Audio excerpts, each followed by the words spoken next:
سلام دوستای عزیز، امیدوارم هر جای دنیا هستین خوش و خرم باشید. همیشه لبخند رو لباتون باشه دوستا. خیلی خوش اومدین در یک ولاگ جدیدی از من دوستا. بریم که امروز در مورد چه موضوعی میخوایم صحبت کنیم دوستای عزیز.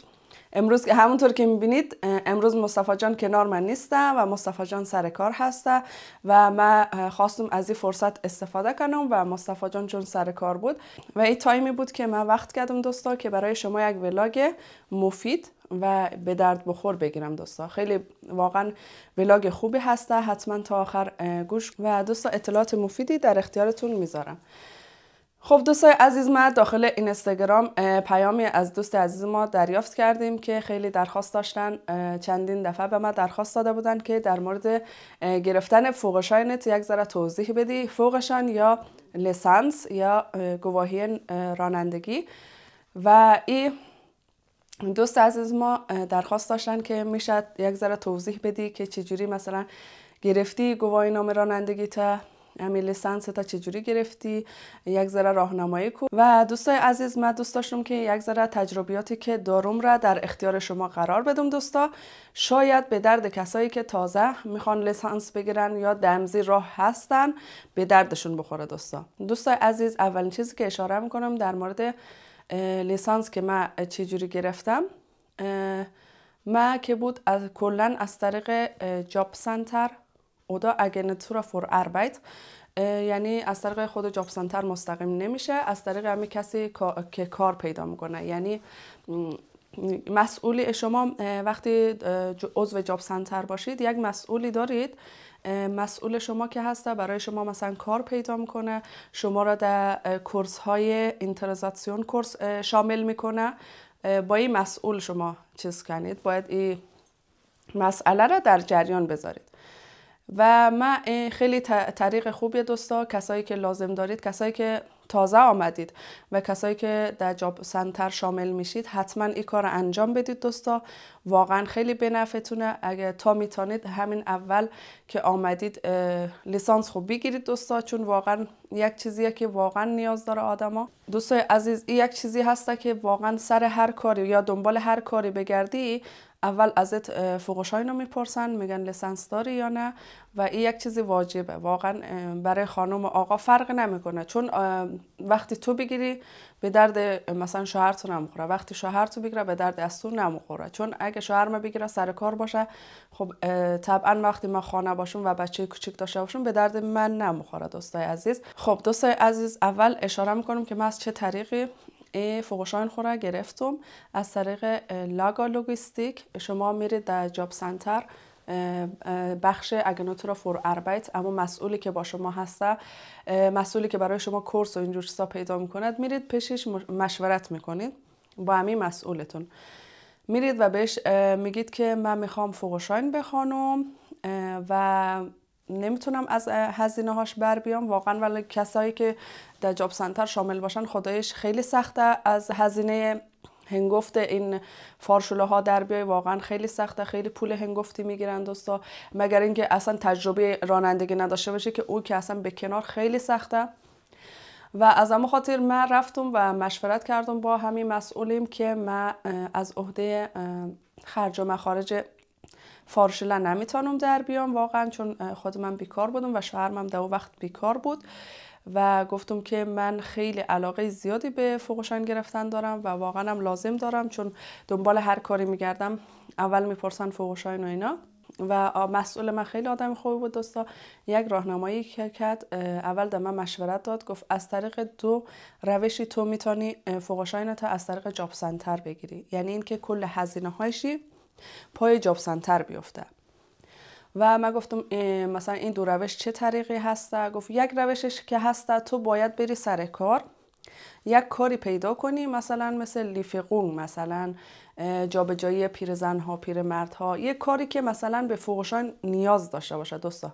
دیگه منظور من میگیرین دیگه، مثلا داروخانه که میری دیگه، مثلا داروها رو که جابجا میکنی. گفتم کارهای شغلای، گفت باید یه شغلایی باشه تو بری اونجا تازه درخواستم بدید از اون شغل، اگه تو رو قبول کرد از اون شغل، گفت که ما تو رو میگیریم، بعد اون صاحب کار باید برات نامه بنویسه که تو به فوق‌شاین نیاز داری، بعد بیا اینجا مثلا اون نامه رو ما برات چیز میکنیم و اینا، و نصفش نمیدونم فکر کنم اگه ناتورا میده، نصفشو سابکار، یعنی با هم دیگه دست به دست میدن و یه کاری میکنن که تو هزینه متقبل نشه. از طریق همین شغل پیدا کردن تو بتونی این فوق‌شاین بگیری دوستای عزیز.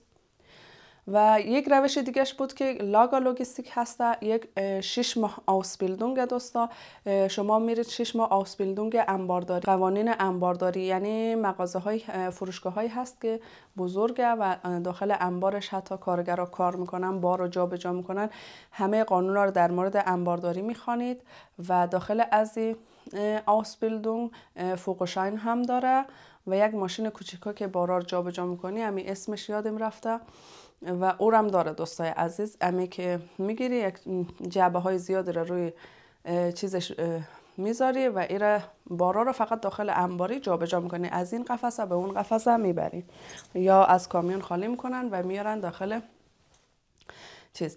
و این دوتا روشی بود که دمه پیشنهاد داد مسئولی از من و من دوست داشتم که روش دوم انتخاب کنم 100%، چون روش اول خیلی سخته، چون شما تا بیاید کار پیدا کنید تازه بستگی داره که سابکارت مثلا بگه ما فوق‌شاین نیاز داریم نداریم، خیلی سخت بود دیگه. من روش دوم انتخاب کردم دوستا و با همزور روش به خیر الان 3 ساله که فوق‌شاین خود گرفتم.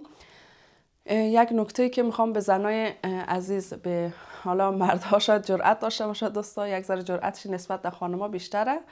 این خب یک چیزیه که توی جامعه ما جا افتاده، شاید همیشه گفتن زنا بلد نیستن، زنا نمیتونن و این همیشه توی خورد زنا رفته که حتما ما نمیتونیم، ما ضعیف هستیم. نه دوستای عزیز، هر کسی الان یک بچه مثلا 18 ساله هم بگی مثلا برو رانندگی یاد بگیر یا هر چیزی یاد میگیره، بستگی به این نداره که تو زنی تا مردی، همه یاد میگیره دوستا. این یک چیزیه که یاد میگیره، یاد گرفتنیه، نه هر چیزی، مثل زبان، مثل هر چیز دیگه ای باید به خودت اول اینکه اعتماد به نفس داشته باشین دوستای عزیز. هیچ وقت از این نترسین که وای من نمیتونم، وای وسط راه ول کنید و اینو. من نمیگم فوق‌شاین گرفتن خیلی راحته، نه، خیلی تئوریشی برش سختی میکنه، خیلی عملی. ما خودم از او دسته هایی بودیم که تئوری خود در عرض 1 ماه خلاص کردم و دفعه اولم قبول شدم و با نمره خیلی خوب، هیچ غلطی نداشتم و حتی همکلاسی های ما همه تعجب کرده بودن. یکی از دوستای ما از کشورهای همسایه اروپا بود، آلبانی بود فکر کنم، اون خیلی میگفت که من 3 ماه 4 ماه اینجام تئوری هنوز نگرفتم و تو چجوری تونستی در عرض 1 ماه تئوری خوب بگیری. من دوستا خواندن، یعنی در حفظیات من خیلی خوبه و من تلاش کردم دمزی کورسی که مرم دمزی آسبیلدونگ و واقعا ما صبح میرفتیم ساعت 7 8 فکر کنم شروع میشد تا ساعت 3 مثل ساعت‌های کاری بود و من سعی میکردم از صبحی که وقت دارم تا بعد از ظهر بیشتر روی فوق‌شاین خوب وقت بذارم و تئوری خوب بگیرم. خوشبختانه در عرض 1 ماه تئوری خود گرفتم و بعد عملی رو شروع کردیم دوستای عزیز. وقتی کورس‌های عملی رو شروع میکنید دوستا، شاید خیلی روحیتون ضعیف بشه، شاید بگید من نمیتونم، درسته، معلومه که اولین دفعه تونه که پشت فرمان میشینید. نه، منظورم با کسایی نیست که تجربه دارن، یا شاید در کشور یا افغانستان یا ایران تجربه رانندگی داشته بودن. حالا خیلی از مردا دارن ولی زنا رو نمیدونم، حالا تک و پوک شاید داشته باشن تجربه، ولی من خودم شخصا هیچ تجربه‌ای نداشتم که حتی پشت فرمان نشسته باشم. و وقتی وارد کلاس رانندگی میشید دوستا، هیچ وقت ناامید نشید، چون ممکنه معلم با شما بد برخورد کنه، شاید به شما بگه نمیتونید، شما چقدر چیزید فلان. بالاخره هیچ معلم رانندگی اگه شخصی باشه دوستا که اصلا اونا به نفعشونه، هرچی شما دیرتر بگیرید اونا به نفعشونه، از همین طریق پول در میارن دوستا عزیز. ولی کلا دلتونه به معلمای فارشله خوش نکنید، یک کار کنید خودتون آموزش ببینید، یک ذره از یوتیوب یک ذره آموزش ببینید، از این ور از اون ور بالاخره پرسجو کنید، قانونا رو یاد بگیرید، از قانون رد نشید، از ماشین اگه دنده‌ای باشه بالاخره دنده ها رو یک ذره توی یوتیوب بزنید یاد بگیرید. این چیزا خیلی تاثیر داره دوستا. هیچ وقت چشمتون نذارید که معلم رانندگی بهتون یاد میدن، نه، کسایی که تجربه دارن، معلمای رانندگی اینجا هیچ کمکی نمیکنه دوستا، فقط میشینه پشت فرمان خودت حرکت میکنی، فقط بهت میگه چپ راست یا مستقیم یگان وقت وسط راه میگه اینجا مثلا فربوتن بود، اینجا مثلا اجازه نداشتی، یا اگه اشتباه کنی مثلا بهت تذکر میده، ولی هیچ وقت بهت آموزش نمیده. چرا؟ چون اونام دلیل خودشو داره. چون میگه تویی که تئوری رو قبول شدی پس خودت قانونا رو بلدی. من برای چی بگم؟ معلم رانندگی به خاطر چیز نیست که تو یاد بده یا هر چیزی.